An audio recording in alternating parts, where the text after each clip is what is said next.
Hello दोस्तों, आज हम बनाने वाले हैं कृष्ण जन्माष्टमी स्पेशल धनिया पंजीरी। तो चलिए शुरुआत करते हैं। सबसे पहले हमने देखिए कुछ सामग्री लिया है। पहले हमने थोड़े से खरबूजे बीज, कुछ बादाम, मखाना और 4-5 इलायची, साथ में थोड़ी चीनी हमने पीस के लिया है, थोड़ी धनिया, खड़ी धनिया है और काजू। अब हम इन सबको एक फ्राई पैन लेंगे। इसमें हमने 2 चम्मच घी डाला है और इनको हम फ्राई करेंगे।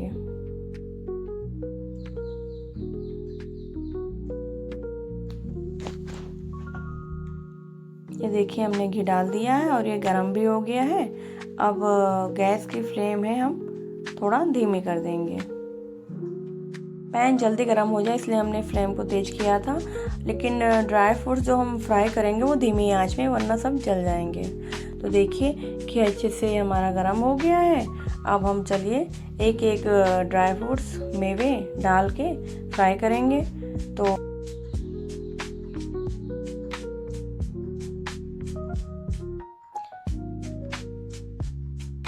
सबसे पहले हमने जो बादाम लिए थे उनको हमने धीमी आंच में अच्छे से फ्राई कर लिया है। देखिए धीमी आंच में धीरे धीरे फ्राई करेंगे ताकि बादाम जले नहीं।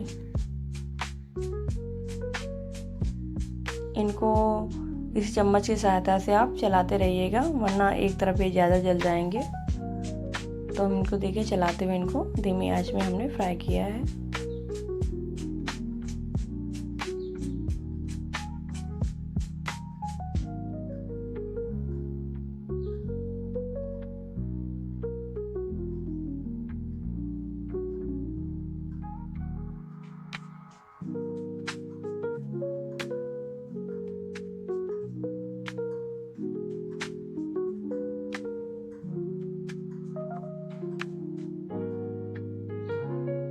ये देखिए बादाम रेड कलर, ब्राउन कलर होने लगे हैं। तो इनको देखिए अब हम निकाल लेंगे।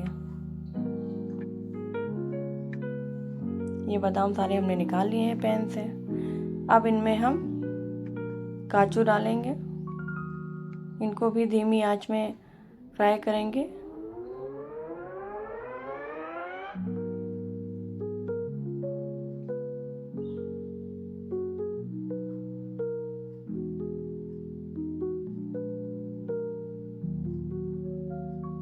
इनको भी लगातार चलाते रहेंगे, वरना काजू जल्दी जल जाते हैं। देखिए थोड़ा थोड़ा रंग बदलने लगा है काजू का।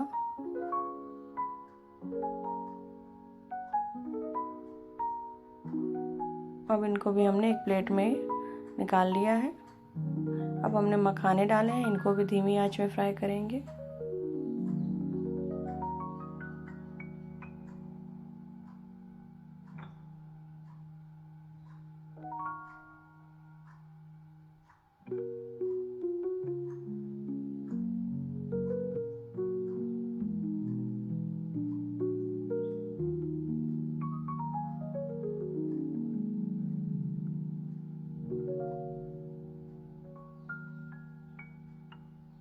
मखाने भी लगातार चलाते रहेंगे, वरना मखाने भी जल जाते हैं। और धीमी आंच में धीरे धीरे रोस्ट करेंगे तो अच्छे से क्रिस्पी मखाने बनते हैं। मखाने भी लगभग हो गए हैं, इनको भी हम प्लेट में अलग निकाल लेंगे।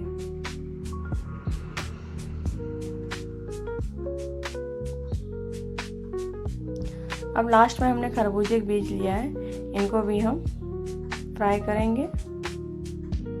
हमने एक ही पैन में 2 चम्मच घी डाला था, तो उसी में हमने सारे मेवे एक एक करके हमने फ्राई कर लिया है।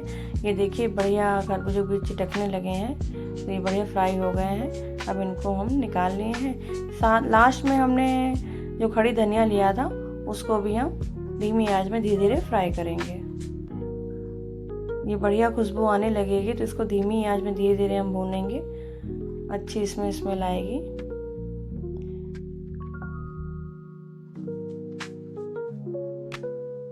देखिए धनिया भी भुन गई है, सारे मसाले भी भुन गए हैं। देखिए धनिया कलर गोल्डन हो गया है, धनिया अच्छे से भुन गई है।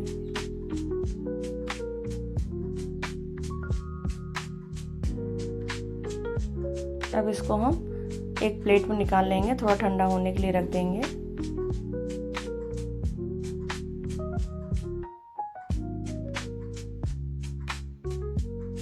दूसरी तरफ हमने जो 4-5 इलायची लिया था वो खड़ी इलायची थी। इनको मैंने एक खलबट्टे में मैंने इनको कूट लिया है।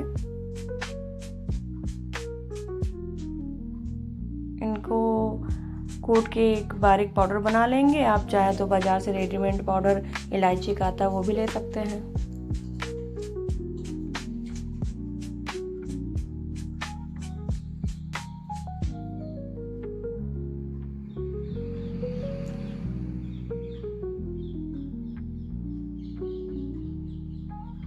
ये देखिए इलायची कूट लिया, इसको एक अलग कटोरे में हमने निकाल लिया है।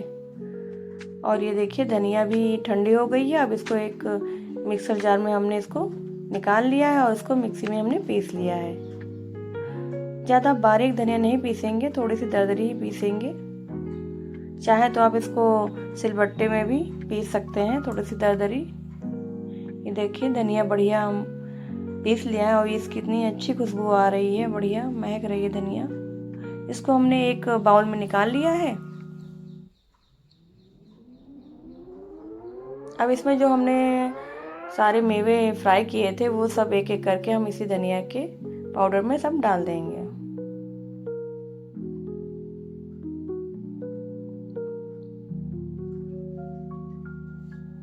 साथ में हमने जो कूटी थी इलायची पाउडर बनाया था उसको डाल दिया है।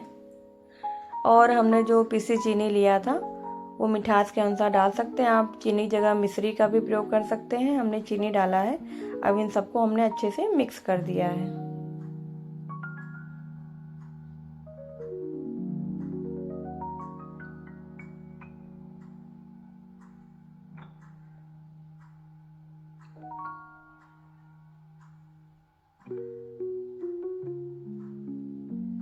देखिए बढ़िया खुशबूदार धनिया पंजीरी तैयार है। अब हमने थोड़ी सी तुलसी की पत्तियां तोड़ी हैं। अब लड्डू गोपाल जी का भोग है पंजीरी। अब पंजीरी बिना उन तुलसी के पत्तों के तो भोग अधूरा रहता है। तो हमने कुछ अपने गार्डन से तुलसी की पत्तियां तोड़ी और इनमें हमने, आप इनको चाहे तोड़ के डाल सकते हैं, अगर पत्तियां छोटी हो तो आप ऐसे भी डाल सकते हैं। हमने तोड़ के इनको पंजीरी में डाल दिया है। तो ये लीजिए तैयार है धनिया पंजीरी। ये लड्डू गोपाल माखन चोर का भोग भी है, तो इसे आप इस जन्माष्टमी ज़रूर बनाएं। तो लीजिए तैयार है धनिया पंजीरी। मिलते हैं अपनी एक नई रेसिपी के साथ।